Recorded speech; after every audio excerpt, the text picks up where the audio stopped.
How you doing? This is fear and paranoia, another white nationalist tactic. Um, I'll just talk about what they do, how they do it, and why they do it. I'll help you see a much bigger picture of what these people are all about. What they do, pretty simple. They try to create and maintain a constant state of fear and paranoia. How they do it, in a nutshell, they lie. But they don't come out and tell blatant lies. They tell different kind of lies. They tell half-truths. They exaggerate certain points. They omit key facts in order to paint a picture that's not an accurate picture, not a complete picture, to accentuate the ideas that advance their agenda while downplaying those that don't. Three main areas they do this. Actually, there's a lot of different areas, but I'll give you classic examples of the types of lies or half-truths they tell. I don't want to call them flat-out lies, but they don't tell the complete story. Crime, extinction, and economic collapse. We've heard white nationalists talk about this. Crime in the United States, interracial crime, and so forth.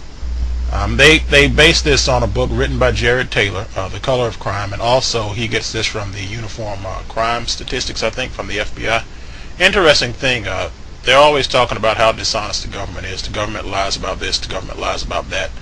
And I certainly don't disagree with them, but it's amazing that when the government says something that they agree with, all of a sudden the U.S. federal government is a paragon of virtue. But I digress. These are some of their own statistics, but I'm going to take it one step further. White on black crime. Think of a number. Okay? You got the number? That number represents the threat that white people pose to black people based on white on black crime statistics.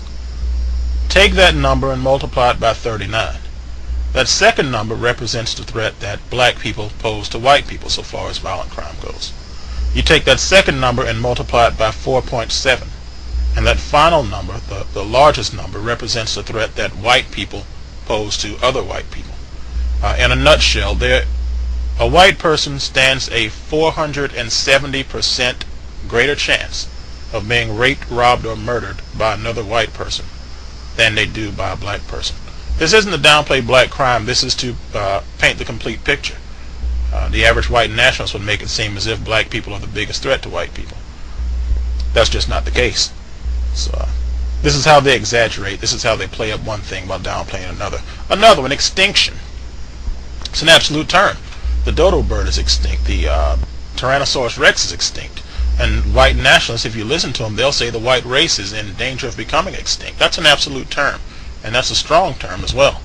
And they base this on low birth rates and white people becoming a smaller percentage of the overall population. While this is true, the overall world population is steady increasing. So what happens, you are a smaller piece of a total pie, but it's a bigger pie.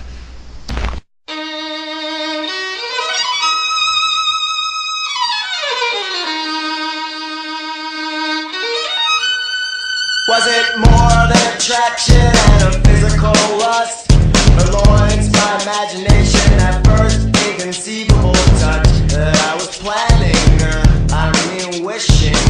How embarrassed I'd been if you knew what I was thinking. And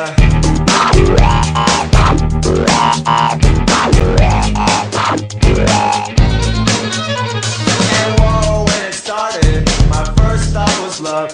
Not just lust, cause when I heard you speak I felt warm.